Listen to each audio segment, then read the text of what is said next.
What's cracking, y'all? This is gonna be a little tips and tricks Q&A video. I was reading through the comments and I found two questions that are really related. One of them was, how do you keep from getting the high and dry problem? So the high and dry problem is when you're making a pour over and the grounds stick to the side wall of the brewer and don't end up at the bottom of the brewer. So you have a lot of grounds on the side of the brewer not contributing to extraction, and that's a problem. The second question was, in pour over specifically, how do you get your bed so flat? So they said my bed is always kind of lumpy or bumpy, or again, I got the high and dry where I have a lot of the coffee stuck to the side of the brewer and not a lot of it down in the middle. It's kind of pitted. So before we talk about how to solve these problems, we'll talk about why these problems are actually problems. In the case of the high and dry problem where you have grounds stuck to the side of the brewer, this is a problem because during drawdown, once the water level gets past where those grounds are no longer contributing to the extraction. So as drawdown progresses, you have a lower and lower percentage of your dose interacting with water.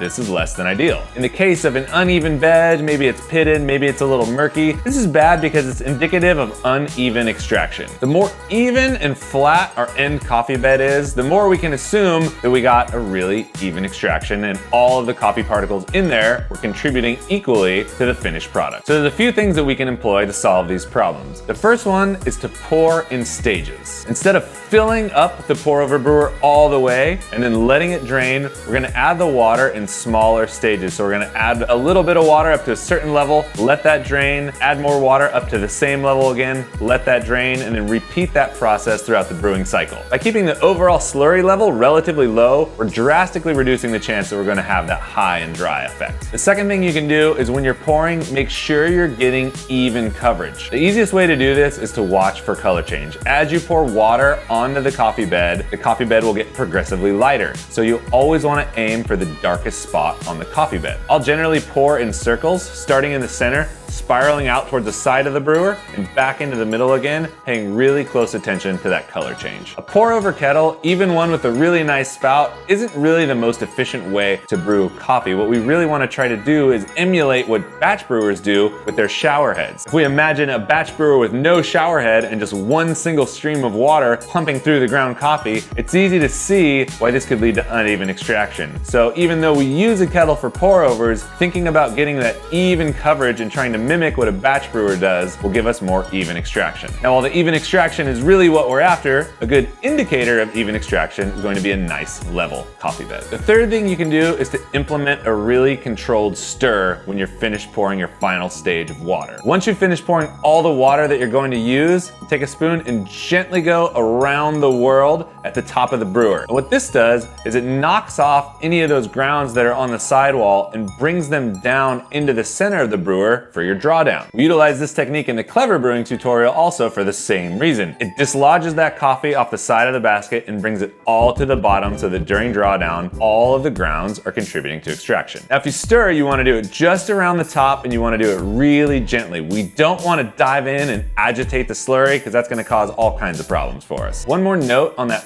final stir, you'll notice I don't have that in my pour over coffee brewing tutorial, and that's in an effort to keep things really simple and easy to understand. Anytime we're training, we're gonna go after the biggest factors first. So in a pour over, that's getting that coffee to water ratio dialed in, making sure people know how to adjust the grind to increase or decrease flow rate, and getting them to pour really evenly and consistently. These three things are a lot to bite off for someone who's never brewed coffee before. So rather than overwhelm them with all of the possible extra information, we're gonna get a good base or foundation going, and then we can add stuff to maximize the situation or fix any problems they have, but only after they can control the basics. Something else that goes along those same lines and something I get asked about too is the idea of stirring the bloom, and we'll get into that, but I'm gonna save that for another video. So I hope this helps you guys fix that high and dry problem or uneven bed problem. Try these things out, let me know how it works, and as always, stay dialed, and I will catch you on the flip side.